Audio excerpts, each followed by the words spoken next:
ஒரு ஆள் ஒரு முனிவர்கிட்ட ஒரு கேள்வி கேட்குறாரு. அந்த கேள்வி கேட்டதுக்கு அந்த முனிவர் எந்த பதிலும் சொல்லாம, அந்த ஆள ஒரு ஆத்துக்கு கூட்டிட்டு போய், அவர் தலைய தண்ணீல முக்கி கொல்ல பார்க்குறாரு. அந்த முனிவர் அவன ஏன் கொல்ல பார்க்குறாரு? அவர் கொல்ல பார்க்குற அளவுக்கு அந்த ஆள் அந்த முனிவர்கிட்ட என்ன கேள்வி கேட்டிருப்பான்? இத தெரிஞ்சுக்கணும்னா இந்த வீடியோ ஃபுல்லா பாருங்க. ஹலோ நண்பா நண்பீஸ், வெல்கம் டு ஃபோன்சோன் என்டர்டைன்மென்ட் மீடியா. இன்னைக்கான வீடியோக்குள்ள போறதுக்கு முன்னாடி, இன்னைக்கு பர்த்டே செலிப்ரேட் பண்ற எல்லாத்துக்கும் என்னோட பர்த்டே விஷஸ். கதைக்குள்ள போயிடலாங்களா? ஒரு ஆள் அவரோட காலேஜ் லைஃப் எல்லாம் முடிச்சுட்டு லைஃப்பில் சக்ஸஸ்ஃபுல் ஆகணும்னு ரொம்ப நாளாக ட்ரை பண்ணிகிட்டு இருக்காரு. பட் என்னதான் ஆனாலும் அவரால் சக்ஸஸ் ஆகவே முடியல. அதுக்கான காரணத்தையும் அவர் தேடி தேடி பார்க்குறாரு. அந்த காரணமும் அவருக்கு கிடைக்கல. ஒரு நாள் என்ன பண்ணுறாரு, ஒரு முனிவர்கிட்ட போயிட்டு, ஐயா, வாழ்க்கையில் நான் ஒரு சக்ஸஸ்ஃபுல்லான ஆளாகணும், அதுக்கு நான் என்ன பண்ணணும் அப்படின்னு கேட்குறாரு. அந்த கேள்விக்கு அந்த முனிவர் எந்த பதிலும் சொல்லாமல், அடுத்த நாள் சாயங்காலம் ஆற்று பக்கம் வந்துரு அப்படின்னு சொல்கிறாரு. அதே மாதிரி அடுத்த நாள் சாயங்காலம் அந்த முனிவர் சொன்ன மாதிரி அந்த ஆற்று பக்கம் போகிறாரு. முனிவரும் அங்கே உட்காந்துருக்காரு.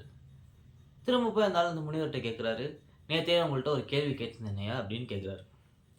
அதுக்கு அந்த முனிவர் திரும்ப எதுவும் பேசாமல் அவர் கையை பிடிச்சிட்டு ஆற்றுக்குள்ளே கூட்டிகிட்டு போகிறாரு.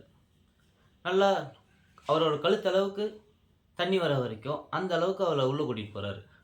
அப்படி கழுத்தளவு தண்ணி வந்ததுக்கப்புறம் அந்த முனிவர் அந்த ஆளோட தலையை பிடிச்சி தண்ணியில் அமுக்குறாரு. அந்த ஆள் அந்த மூச்சு விட முடியாமல் அந்த முனிவர்கிட்ட முடியல, என்னை விடுங்க விடுங்கன்னு கெஞ்சுறாரு. இருந்தாலும் அந்த முனிவர் அவரை விடலை. ஒரு பாயிண்ட்டுக்கு மேலே இதுக்கு மேலே அந்த ஆள் உள்ளே இருந்தால் இறந்துருவான்ற அளவுக்கு ஆனதுக்கப்புறம் அந்த முனிவர் அவர் தலையை வெளில எடுக்கிறார். எடுத்துட்டு அந்த ஆள் வெளில கூட்டிகிட்டு வர்றாரு. கூட்டிகிட்டு வந்து ஒரு மரத்தடியில் உட்கார வைக்கிறார். இப்போது அந்த முனிவர் அந்த ஆள்கிட்ட ஒரு கேள்வி கேட்குறாரு. தண்ணிக்குள்ளே இருக்கிற வரைக்கும் உனக்கு என்ன தோணுச்சு, உனக்கு என்ன வேணுமா இருந்துச்சு அப்படின்னு கேட்குறாரு.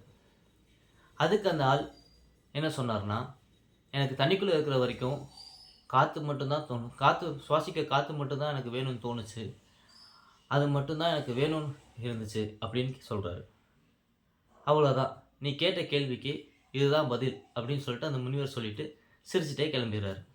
So moral of the story என்னன்னா, நம்ம லைஃப்பில் என்ன ஒரு பெரிய இடத்துக்கு போகணுன்னாலும், சப்போஸ் நீங்கள் ஒரு கிரிக்கெட்டர் ஆகணும்னு நினைக்கிறீங்க, இல்லை ஒரு ஆக்டர் ஆகணும்னு நினைக்கிறீங்கன்னு வச்சுக்கோங்களேன், நீங்கள் நினச்சா மட்டும் போதாது, அதுக்கான வேலையில் இறங்கி வேலை செய்யணும், முழு மூச்சாக அதில் தான் இருக்கணும்.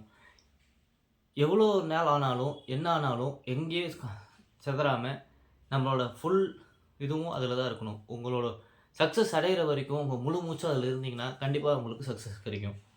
ஸோ இந்த கதையில் எனக்கு தெரிஞ்ச மாரல் நான் உங்களுக்கு சொல்லிட்டேன். உங்களுக்கு வேறு ஏதாவது மாரல் தோணுச்சுன்னா கமெண்ட் செக்ஷனில் கமெண்ட் பண்ணிடுங்க.